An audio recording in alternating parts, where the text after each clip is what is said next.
The distress signal wasn't meant for humanity. It wasn't meant for any species still fumbling with the basics of spaceflight or clinging to the edges of their own solar system. It was supposed to reach a world far older, far wiser. A civilization known across the galaxy for stepping in only when things were truly falling apart. But signals drift. Frequencies warp. And in deep space, even the most carefully aimed message can slip through cracks no one knew existed. That's how a whisper of panic meant for a distant star wound up sliding across an old Earthborn receiver in the middle of a quiet night, landing in the hands of people who never should have heard it. People who were still learning how small they truly were would soon discover how dangerous they could be when pushed.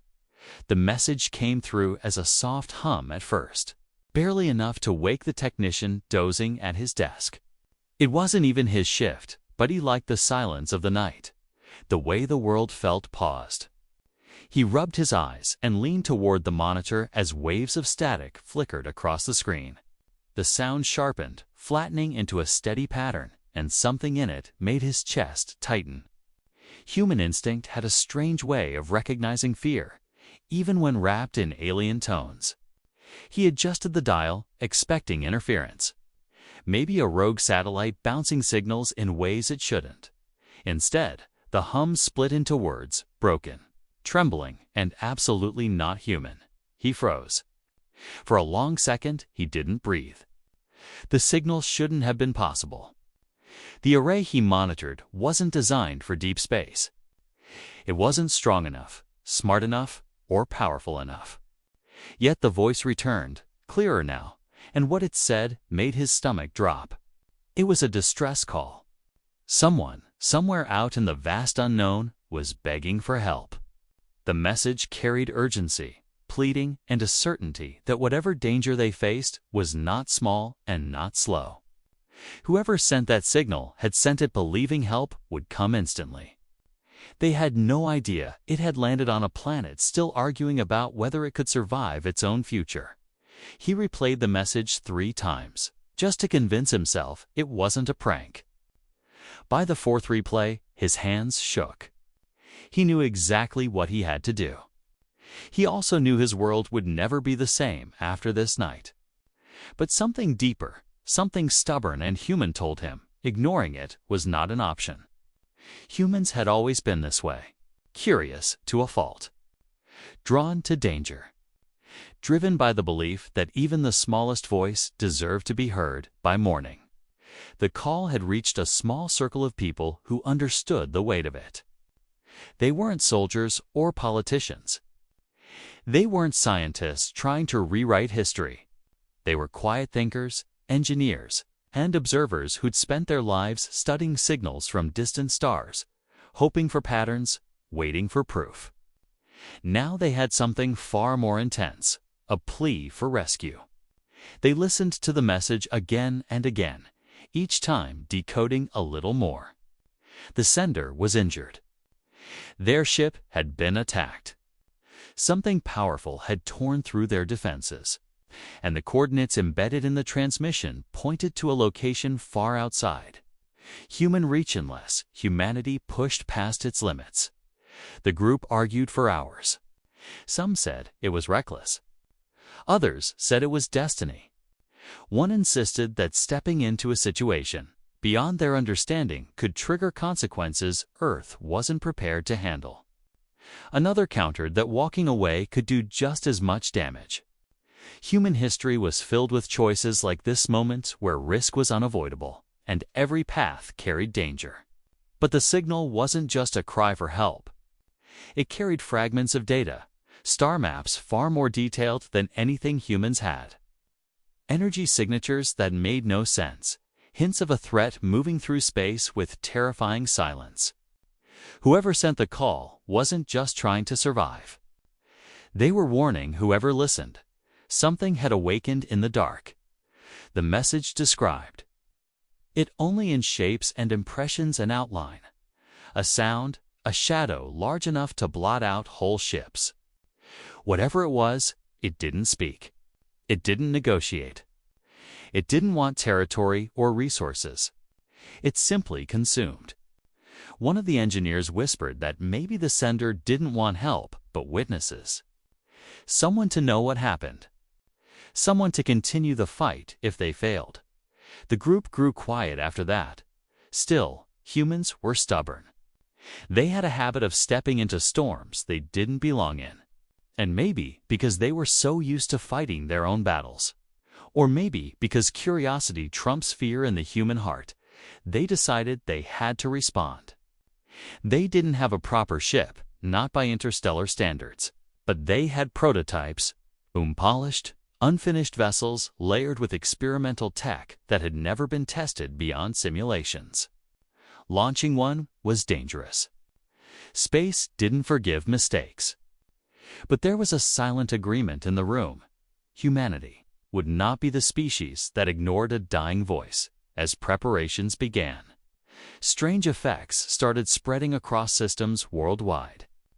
The distress signal, though faint, carried energy patterns humanity's instruments weren't built to handle. It interfered with satellites, caused lights to flicker, made certain metals vibrate without reason. The air itself seemed to hold a subtle charge. The closer researchers examined the signal, the more they realized it wasn't just a message. It was a doorway, a time stomp, a beacon that something vast and ancient had carved into space like a scar. Governments caught wind of the disruption. Questions rose. Rumors leaked. People felt something shifting, even if they didn't understand what. But the team kept the truth buried, working in hidden labs and quiet hangars, using whatever resources they could scrape together. The vessel they prepared wasn't sleek or beautiful. It was rugged, patched with layers of reinforced metals, shielded with experimental plating. It groaned each time its engines powered up, as if aware it was being pushed far beyond what it was meant for. Still, it was the best humans had. While the ship was being readied, the team focused on translating the rest of the transmission. Much of it was scrambled, but small details slipped through a personal fragment from the sender. A faint memory of their crew, the sound of alarms blaring behind their voice. The more the humans learned, the more they felt a strange connection. Fear mixed with determination, and maybe something like responsibility. They wanted to save this unknown traveler not because they understood the danger, but because the message felt human in its desperation. But the signal wasn't stable. It flickered more each day, as if growing weaker.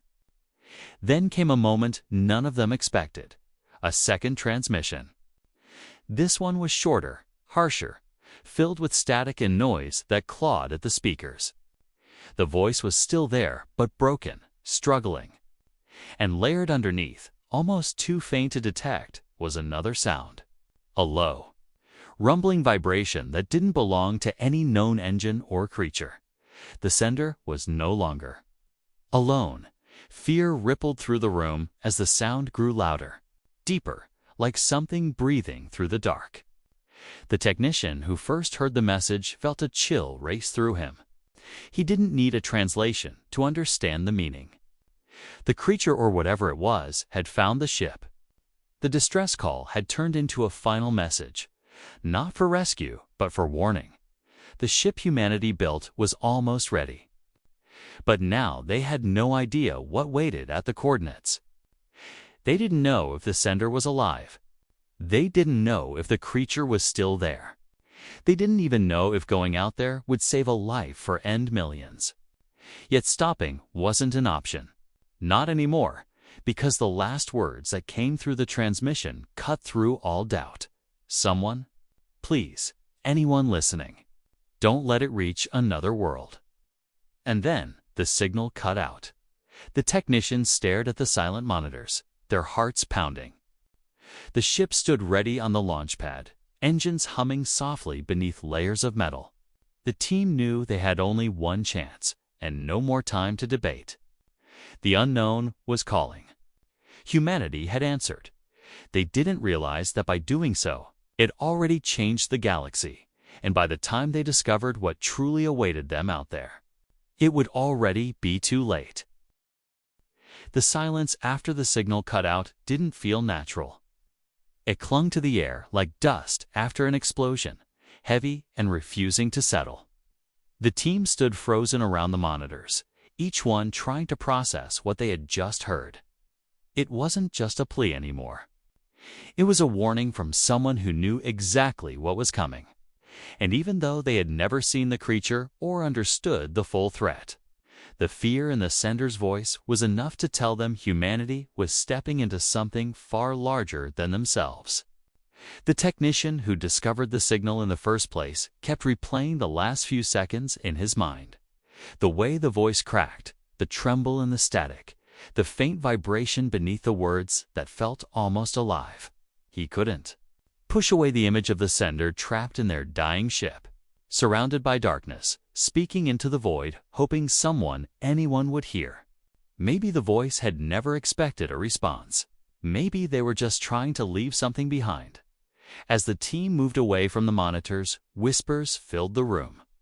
No one knew what that low rumbling sound had been, but they all suspected it wasn't a malfunction. It was too steady, too intentional. And that thought stuck with them long after they left the control center.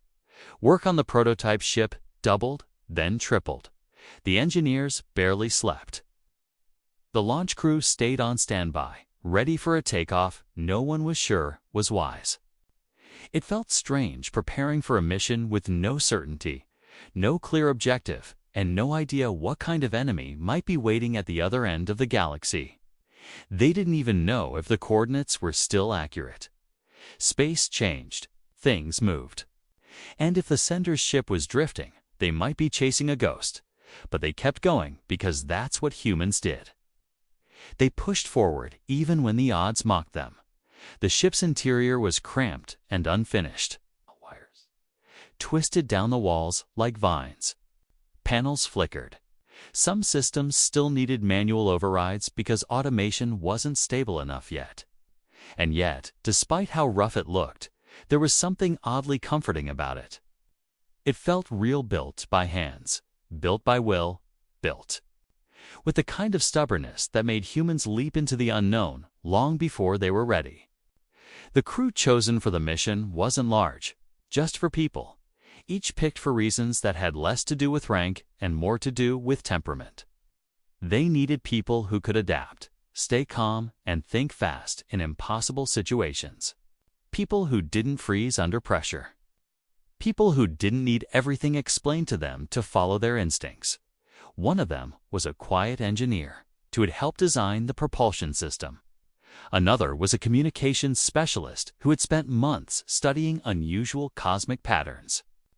The third was a pilot known for pushing experimental aircraft to their limits, but always landing them safely. The fourth was a researcher whose passion for unknown phenomena bordered on obsession. Together, they made an odd mix, the kind of mix that could survive disaster. They gathered in the hangar the night before launch, standing beneath the towering ship as workers adjusted loose cables and tightened the final bolts. The air buzzed with tension and the faint metallic smell of machinery warming up. The technicians on the ground tried to act confident, but everyone knew this mission sat on the edge of madness. The ship wasn't ready. Humanity wasn't ready. The galaxy certainly wasn't ready for humans to step beyond their reach. But if they didn't go, no one would ever know what happened to the sender. And if the creature out there really was as dangerous as the message suggested, ignoring it would leave Earth blissfully blind until the darkness reached them too. The pilot walked around the ship, running a hand along its surface, feeling the cool metal beneath their fingers. They didn't say anything, but their eyes carried a mixture of fear and a strange excitement. This was the kind of mission people dreamed about, one that pushed past the limits of human understanding, one that would make history even if it failed. But deep down, even the pilot knew this wasn't about glory. It was about doing what felt right. The engineer reviewed the propulsion system for the 5th time, watching the numbers scroll across their tablet. Everything looked stable, but the jump drive, the part based on technology humanity barely understood, still worried them. It relied partly on the energy signature embedded in the distress call. They didn't know where that energy came from or how it worked. They only knew it allowed space to bend in ways their own technology couldn't. If it failed mid-flight, they could be tossed into the void with no way back. The communications specialists spent the evening studying the recorded signal again. Searching for anything they might have missed, they slowed the tempo, scanned the background noise, searched for hidden layers. Nothing changed. The message stayed broken, desperate, incomplete. But one detail caught their attention a brief moment during the second transmission, where the sender seemed to pause as if looking at something outside the frame. The voice lowered. The fear sharpened. And then that low rumbling sound began. It hadn't been random. Something was near them, watching the researcher pace along the edge of the hangar, mind racing. They had been fascinated by extraterrestrial theories their entire life, and now they stood on the brink of meeting something truly alien. But fascination didn't erase fear. What if the sender species was hostile? What if humans stepped into a conflict they couldn't escape? What if helping one stranger placed Earth in direct line of fire? All those questions lingered unanswered. The next morning, the sky was a dull steel gray, the kind that made everything feel heavier. A small crowd of authorized personnel gathered outside the hangar as the final checks completed. No speeches were made, no ceremonies. The mission wasn't public, and even if it had been, no one wanted to celebrate something they barely understood. Instead, there was just a quiet shared tension. Like everyone sensed this moment marked a turning point, whether for better or worse. The crew boarded the ship slowly, each step feeling like it carried the weight of the entire planet.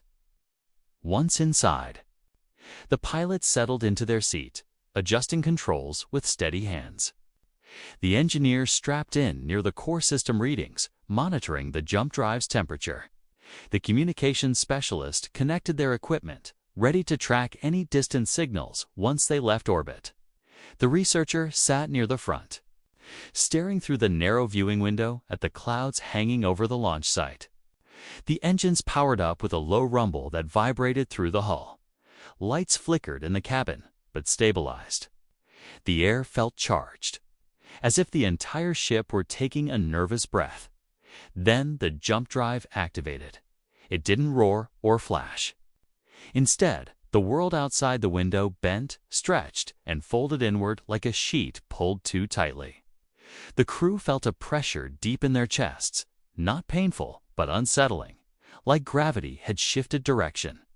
The ship lifted off, rising through the clouds until Earth became a blue curve far below. When the stars came into view, the pilot aligned the ship with the encoded coordinates. The engineer hesitated, but after a moment, nodded. They were ready, at least as ready as humans could be. The pilot initiated the jump. Space twisted. Time thinned. The monitors flickered wildly as the ship snapped through layers of reality humans had never crossed before. The crew gripped their seats. The researcher whispered something that got swallowed by the roar of distortion. The communications specialist's headset crackled with static. Then, everything went quiet again, but it wasn't normal quiet. It was the same heavy quiet they'd heard when the signal first cut out. They drifted into a region of space unlike anything they had seen. The stars here looked dimmer, as if something had drained their light. A strange fog-like distortion hovered in the distance, and floating near the center of that distortion was a broken ship's maw. Cracked open and motionless, the sender ship the pilot slowed their approach. The vessel didn't move. It didn't emit heat. It didn't send out any signals. The engineer whispered that something felt wrong. The communications specialist scanned for any transmissions, any pulse of life, any sign the sender was still there. Nothing answered, but as the crew stared at the fractured hull drifting in silence. Something moved behind it, just a shadow at first, shifting through the fog, larger than anything they had imagined. The pilot's breath caught. The researcher leaned forward, eyes wide. Something was still out there, and it wasn't alone. The shadow behind the ruined ship shifted again, slow and heavy, as though whatever hid inside the fog didn't care who saw it. The pilot cut the engines to a near stop, letting the ship drift in silence. No one spoke. Nobody even breathed properly. The weight of what they were seeing pressed against their minds, making it feel like the air itself had grown thick. The fog rippled gently, almost like a living thing reacting to their presence. The researcher leaned closer to the window, trying to make out details, but the blur swallowed everything. Only the size was certain. It was massive, far larger than the destroyed vessel floating in front of them. The engineer checked the sensors again, tapping the screen in disbelief. The readings didn't make sense. Whatever lurked out there wasn't giving off the expected heat signatures or energy spikes. It was almost invisible to their systems, existing between measurable points like a ghost. The communications specialist swept every frequency they could, searching for signals or responses. Nothing came through except a faint background hum that made their stomach twist. It didn't sound natural. It didn't sound like machinery. It sounded like breathing, slow, deep, patient. The pilot finally whispered that they needed to pull back. But before they could throttle the engines, the ruined alien ship drifted slightly, turning in the faint current of space. A fractured panel shifted aside, revealing the inside of the shattered hull. The communications specialist flinched.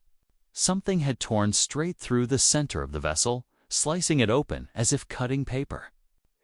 Burn marks lined the edges, but not the kind left by heat. These were smooth, precise, unnatural. The researcher muttered that the creature, if it was one, had done this with nothing but force. Not weapons. Not tools. Just raw power. The team wasn't here to fight anything. They weren't soldiers. They weren't ready for war. They had come to help, to offer humanity's first act of interstellar kindness. But as they hovered there, facing a wreck that looked like a warning left drifting in the dark, that intention felt painfully small. The conflict settling around them wasn't just external. The real battle was breaking inside each of them. Curiosity pushed against fear. Duty pushed against survival. And the weight of the signal those desperate words pressed on their thoughts like a responsibility, too heavy to carry. The communications specialist, finally, picked up a faint trace of residual imprint from the sender's original call. It wasn't a message, just scattered fragments, but analyzing them gave a clearer picture of what had happened. The sender had been fleeing, engines failing, systems collapsing. Their voice had carried hope for rescue, but certainty of death. They'd known the creature chasing them couldn't be outrun. And still, even as their ship broke apart, they tried to warn others. The crew sat quietly as the data played through the speakers, a scrambled mixture of static and distant alarms. It wasn't the words that hit hardest. It was the silence between them. Those empty seconds where the sender must have realized no one could reach them in time. The pilot clenched the armrest. They had always believed humanity needed to face bigger challenges to grow. But this felt like stepping into a storm so large it could wipe entire worlds out. The engineer kept checking the jump drive, their hands trembling. They didn't want to admit it, but part of them feared they had no guarantee of jumping back home. The energy signature they'd use for the drive came from the signal itself. If the creature interfered, or if the signature faded, they might be trapped here forever. But turning back without answers wasn't an option. The researcher insisted they needed to investigate the ruined ship, at least enough to understand what they were dealing with. The pilot didn't like it, but they agreed. They couldn't return home with nothing more than fear. The conflict between caution and curiosity tore at them. But they knew the world depended on whatever they learned here. Activating the small exploration pod felt like a gamble. The engineer double-checked the locks and seals while the pilot prepared the controls. The communications specialist linked their equipment to keep constant contact, though even they doubted the fog would let the signal stay stable. The researcher readied their recorders, their excitement shaking beneath a layer of dread. The pod released with a soft click, drifting slowly toward the ruined ship. Every movement felt too loud, too bright, too noticeable in the suffocating silence around them. The fog shifted again, curling around the alien wreck like a shroud. The faint breathing-like hum deepened. The pilot whispered for the pod to keep close to the ship's outer hull to avoid drawing attention. As the pod got closer, the team saw details that froze their hearts. Strange patterns carved into the metal, deep claw-like marks. Spiraling grooves, chunks of hull torn apart in angles that didn't make logical sense. It was as if something had wrapped itself around the ship and crushed it. The researcher noted the absence of bodies. No remains. No signs of the crew. Only emptiness. The communications specialist checked for life signs, but found none. Not even the faint echo of a heartbeat. Whatever had attacked the vessel didn't just destroy. It consumed inside the main cabin. The pod's light flashed across the shattered interior. Wires floated freely in the vacuum. Screens cracked, panels ripped open. Something violent had happened here. Something overwhelming. In the corner of the ship, near a broken console, the pod's camera caught sight of a faint shimmer, scraps of material that didn't belong to the hull. Clothing, or something like it, alien. Delicate, torn straight down the middle. The researcher leaned in closer, whispering that the sender must have been right there moments before their last message. The communications specialist matched the time index of the wreckage with the voice distortion. It lined up perfectly. The pod wasn't just exploring a wreck. It was retracing someone's last moments. Just as the pod floated deeper inside, the fog outside shifted. The engineer back on the main ship noticed at first the reading on one of the external sensors spiked sharply. Not heat, not sound. Movement, something was approaching. The pilot ordered the pod to retreat immediately, but the fog thickened around it, slowing its motion as if dragging against it.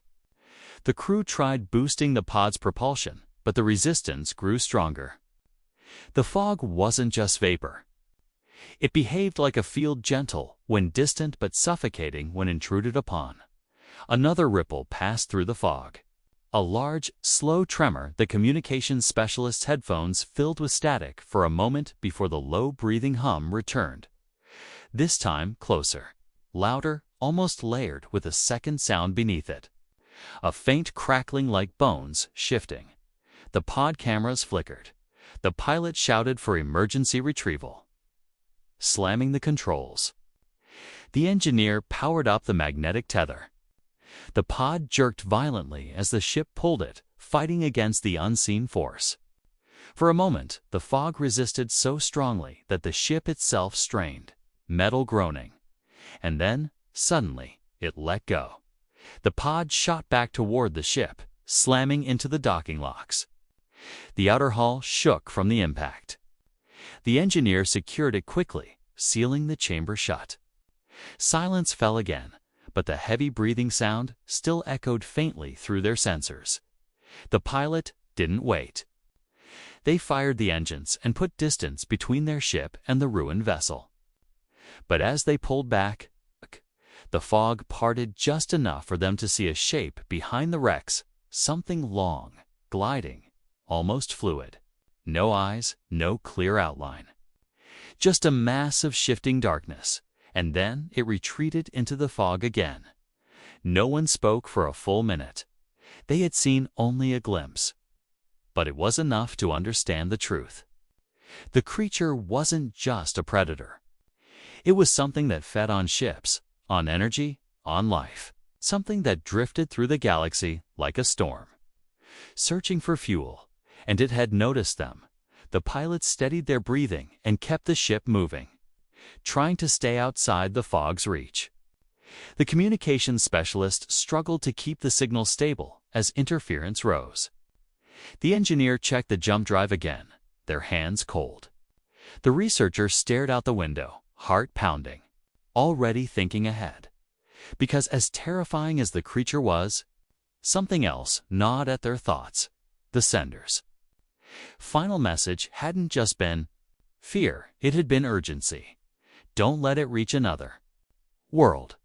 The implications settled over the crew like ice. This thing wasn't confined to this region. It traveled, and if it ever found Earth or any other inhabited world, wouldn't stop. The main conflict was no longer just survival. It was the realization that humanity had stumbled into a threat large enough to shape entire galaxies. And they were the only ones who had heard the warning. The pilot increased speed. The fog surged behind them, and the creature, somewhere within it, began to follow. The fog stretched behind them like a living tide, shifting and pulsing in a rhythm that felt too deliberate to be natural. The pilot pushed the ship harder, keeping their eyes locked on the faint stars ahead. The coordinates they had jumped to lay far outside any known maps, and everything around them felt wrong: colors too dim, shadows too thick, the silence pressing against their ears like a warning. The creature within the fog didn't rush. It didn't have to. Its slow pursuit made every second more unbearable. Its presence a constant thrum against the hull that felt like it was breathing down their necks. Inside the ship, each member of the crew grappled with their own rising panic. The engineer kept staring at the energy levels of the jump drive. The signature they'd used from the distress call pulsed erratically now, as though the presence of the creature was interfering with it. They tried recalibrating the system, but every adjustment made the readings spike in unpredictable patterns. It was as if the creature was leaving a trail of distortion behind it, some invisible force that bent space around them in small, dangerous ways. The communications specialist monitored the fog from the rear scanners, watching the swirling mass expand and contract like a heartbeat. The static in their headset grew sharper, almost aggressive, as though the creature's presence wasn't just physical, but something deeper, something that bled into signals and frequencies. They played back fragments of the sender's last transmission, looking for clues they might have missed. With each replay, they heard more faint layers: echoes, whispers, distortions. It wasn't a normal signal. It had carried traces of the creature's influence long before the crew arrived. The researcher watched the fog closely, unable to tear their eyes away. They had spent their whole life studying unknown phenomena, but nothing could have prepared them for this. Every instinct said to hide, to escape, to go home. But another part of them, a quieter but stubborn part, whispered that this was no accident. The distress call wasn't random. Something about humanity, or maybe something about the sender, had pushed fate in this direction. The pilot broke the tense silence by calling out that the fog was gaining speed. The engineer confirmed the reading's possible, unnatural speed. The creature wasn't simply drifting toward them. It was accelerating in short bursts, like it was adjusting to their movements, analyzing them, learning them. The idea sent a shiver through the cabin. The researcher pointed out that the fog wasn't spreading evenly. It moved like it had intent, forming thin tendrils that reached toward the ship before dissolving again. It reminded them of something hunting, testing boundaries, seeking weaknesses.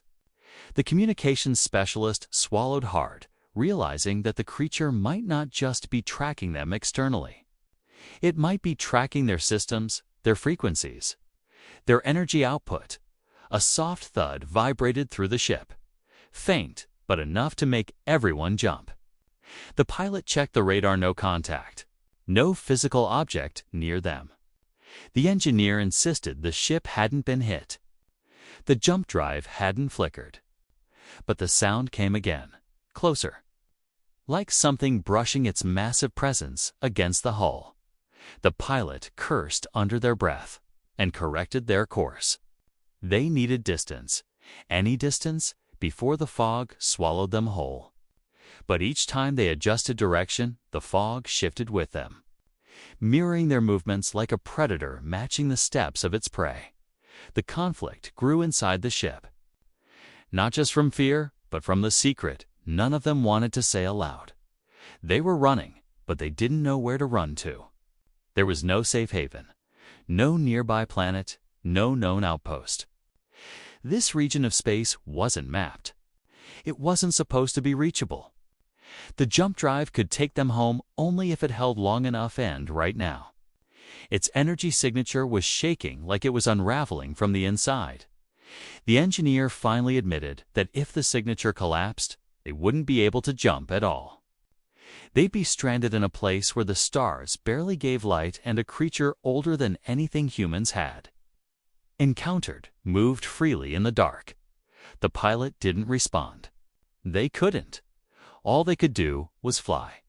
The researcher searched the pod's recordings for anything useful. Their jaw tightened when they found a faint trace of a second energy field near the ruin's core. It wasn't the creature's. It belonged to the sender's ship, or what was left of it. And it had the same frequency they used for the jump drive.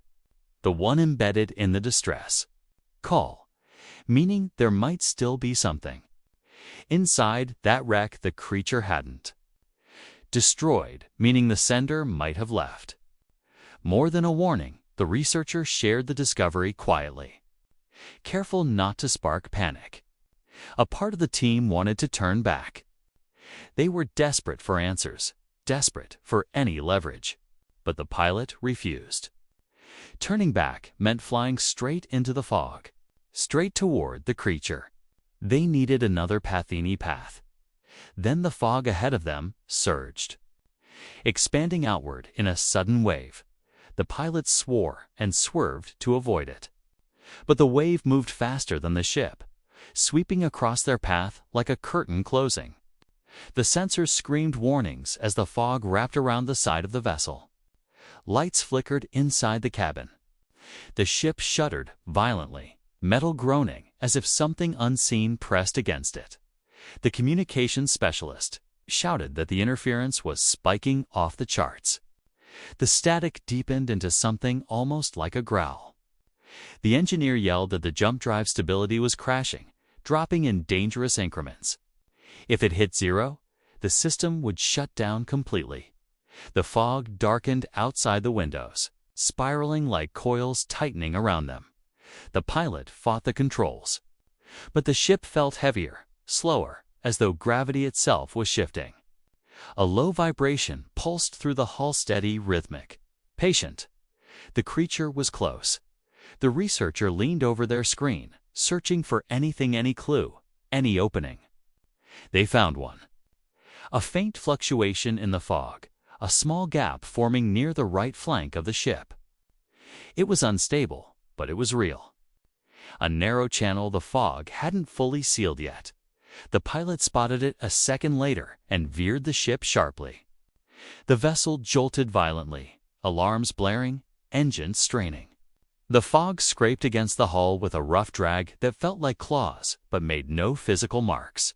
The engineer held onto their console, praying the jump drive wouldn't collapse under the stress. The ship burst through the gap. Light dimmed starlight, but real hit the windows again. The fog recoiled behind them, swirling angrily. They had broken free, but only barely. Everyone gasped in relief, though it didn't last long. The fog surged again, faster than before. The creature wasn't hiding now. It was pursuing openly, with full force, as if their escape had awakened something inside it. The pilot checked their coordinates, scanning for any region of space not blanketed in fog. A faint anomaly appeared ahead, a small cluster of debris, no larger than a few scattered rocks, but enough to create distortion fields. If they could get inside that cluster, they might disrupt the creature's tracking. It wasn't a plan.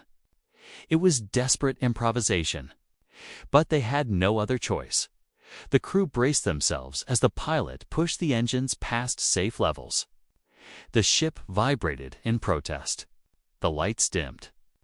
The jump drive energy wavered dangerously. The fog closed in behind them, spiraling like tendrils reaching out to pull them back. Then the first fragment of debris flashed by the window, spinning slowly through the void. The pilot maneuvered into the cluster, weaving between cracked stones and drifting metallic scraps. The creature hesitated for a moment, its massive shape blurring at the edge of the fog, but then it followed. The fog filled the gaps between the rocks, swallowing the cluster piece by piece. The creature's shadow shifted within it, no longer hiding. Its size became clearer, impossibly large. Stretching across the fog like a starless abyss, the researcher whispered that the cluster wouldn't hold it back for long. The engineer said the energy signature was nearing collapse. The communications specialist announced the static was reaching a breaking point. The pilot said nothing, just kept flying, faster and tighter between the fragments. As though willing the universe to give them a miracle, the fog closed in around the cluster. Darkening the space around them, the creature moved closer, its presence filling the monitors with shifting shadows. The ship shook again, harder this time. A loud metallic strain echoed through the cabin. A warning light flared red dot. Something had latched onto the hull. The pilot tightened their grip. The engineer stared at the jump drive readings, panic in their eyes. The researcher looked back at the fog, at the massive silhouette rising behind them. The communications specialist struggled to maintain a signal long enough to record everything. The creature pulled. The ship lurched, violently backward. Panels rattled. Lights flickered. The fog surged forward, swallowing the remaining stars.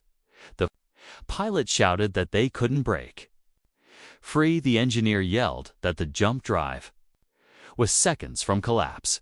The fog wrapped around them like a closing fist, and somewhere within that suffocating darkness, the creature finally revealed its shape.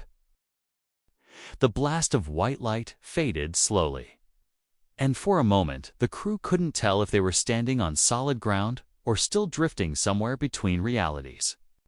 When their vision cleared, the first thing they saw was a ship, if it could still be called that, resting on a flat stretch of dark stone that pulsed with a faint blue glow. The ground looked alive, like the pulse of some ancient creature sleeping beneath the surface. Heat shimmered in the air, but it wasn't uncomfortable. It felt almost like the planet itself was breathing. And they were standing inside its slow exhale. The distress signal emitter lay in pieces beside them. After everything they had gone through, it was strange seeing it so silent. For weeks, it had been the only thing keeping them moving forward. It had guided them through storms, trapped corridors, and unexplained distortions in space. It had been the reason they stepped onto this hostile planet in the first place. Now it looked like a relic, the kind people kept behind glass and whispered about. The crew spread out at first, too stunned to speak. The air was clear. The sky was an endless curve of deep violet, streaked with thin bands of silver, and for a moment there was peace. But everyone knew it wouldn't last. The last thing they saw before the light swallowed them was the wave of creatures racing toward the crash site. And there was no reason to believe they had vanished. One of the crew crouched near the broken pieces of the signal device and ran a hand across the surface. Even damaged, it hummed with leftover energy. "It shouldn't have worked like that," they whispered. "Nothing we built could pull a planet into phase with another one." Someone else answered softly, "Then we didn't do it. Something else did. Something that hurt us." That idea hung in the air. If something had answered their call, then whatever lived on this world wasn't just aware of them, had chosen to bring them here. When they turned back to the horizon, they saw shapes gathering in the distance. Not charging, not hiding, watching, waiting. The same creatures that had chased them earlier were standing in tight clusters, their bodies glowing faintly like carved stone holding trapped stars inside. They looked different now, less aggressive, more curious. It was impossible to say if that was comforting or terrifying. The crew instinctively stepped closer to one another. Being human felt heavy here, almost small. The word galactic suddenly felt too big to be understood. Yet here they were, a handful of people in a place no map had ever named, facing beings that stood taller than any known species and moved with a calm that felt older than recorded time. One of the younger crew members took a shaky breath. If they wanted to finish us, they had the chance. We were helpless back there. Maybe they didn't understand us before, another said. Maybe the signal changed something. It was possible. Or the creatures were simply waiting for the right moment. On this planet, nothing behaved the way they expected. Even the air felt aware, shifting slightly each time someone spoke, as if listening. And somewhere beneath the surface, the faint blue glow pulsed again. A low sound drifted from the horizon. Not threatening, not welcoming, more like a call. The clusters of creatures began to part, creating a narrow path between them. It led toward a steep ridge that rose in sharp angles, its edges glowing. The path was unmistakable open on purpose. There was no question of whether they should follow it. The planet had brought them here. Refusing now felt dangerous in a way no one could fully explain. So they walked, staying close, moving through the silent lines of towering, glowing beings. None of the creatures moved to touch them. None blocked their way. They only watched with deep, measuring eyes that seemed to see more than the surface. As the crew climbed the ridge, they saw something that made them pause. At the top, embedded in the stone like a frozen tear of light, was a giant sphere. Its surface rippled with shifting patterns, similar to the fading trail their distress signal had once produced. Even from a distance, it felt powerful, almost too much for the human mind to comprehend. When they reached the platform where the sphere rested, they felt a slight pressure in their chest, the same kind you get when standing in a room full of static electricity. The creatures remained below, not climbing with them. It almost felt like this final part was meant only for humans. Someone whispered, "It feels like it's waiting for us to decide something." The idea was terrifying, because they didn't even know the choices yet. One of them stepped closer to the sphere, raising a hand but not touching it. The surface reacted instantly, swirling faster, forming shapes patterns of light, almost like memories or fragments of communication. The crew watched in stunned silence as images flickered across the sphere. Cities built from spirals of stone and energy. Star systems collapsing into brilliant bursts of color. Planets drifting out of orbit. Entire civilizations rising and falling in moments. They realized the sphere wasn't showing the past or the future. It was showing possibilities, outcomes, paths shaped by choices, both human and otherwise. Then one of the images made their breath catch. It showed Earth not destroyed, not thriving, but at a crossroads. Two paths were bright, one dim. On one path, humanity stood with others, learning, expanding, joining a network older than anything they had dreamed of. On the other path, Earth drifted alone, isolated. Overshadowed by larger forces in the galaxy, the message wasn't spoken. But they all understood it. This planet wasn't just ancient. It wasn't just powerful. It was evaluating them. A tremor passed through the ridge, not violent, more like a warning. The creatures below shifted, raising their heads toward the sky where the silver bands began to swirl. Something was changing again. Something they had started without knowing. One of the crew whispered, it wasn't a distress signal to them. It was an invitation. Or maybe a challenge. Or maybe humans had stumbled into the middle of something far older than themselves, sending a signal across the galaxy that said, "We are here. We exist. We want to live." The sphere pulsed brighter, and the images shifted. This time, the crew saw something that looked like a war, not a violent depiction, but a clash of energy fields, civilizations trying to overpower one another across impossible distances. At the center of it was a smaller sphere, glowing the same way their distress signal once had. It looked human-made, but magnified in power, connected to something much larger. Someone stepped back, heart pounding. It's showing us what we could become, or what we could destroy. The planet was judging them, measuring whether humanity was ready to join something vast, or whether their arrival was a mistake that needed to be corrected. The ground hummed louder, and the sky grew darker as if another shift was coming. The creatures below began to step closer again, slow and synchronized. The crew's breathing quickened. They didn't know if the planet had decided something already, or if it was waiting for one final choice from them, and then the sphere opened.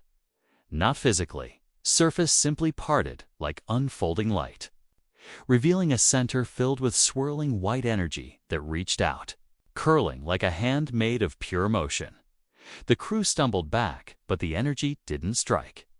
It hovered, waiting, offering something, or demanding something. It was impossible to tell. Below them, the creatures watched in absolute silence. The air grew tighter. The ground vibrated, and the energy reached closer, almost touching the nearest human. A single thought passed through all of them at the same time. Whatever happened next would decide not just their fate, but the future of Earth and possibly the entire galaxy. The sphere pulsed once, the ridge cracked beneath their feet, and the light surged forward, and the story of what humanity would become hung suspended in that breathless moment, waiting to be chosen.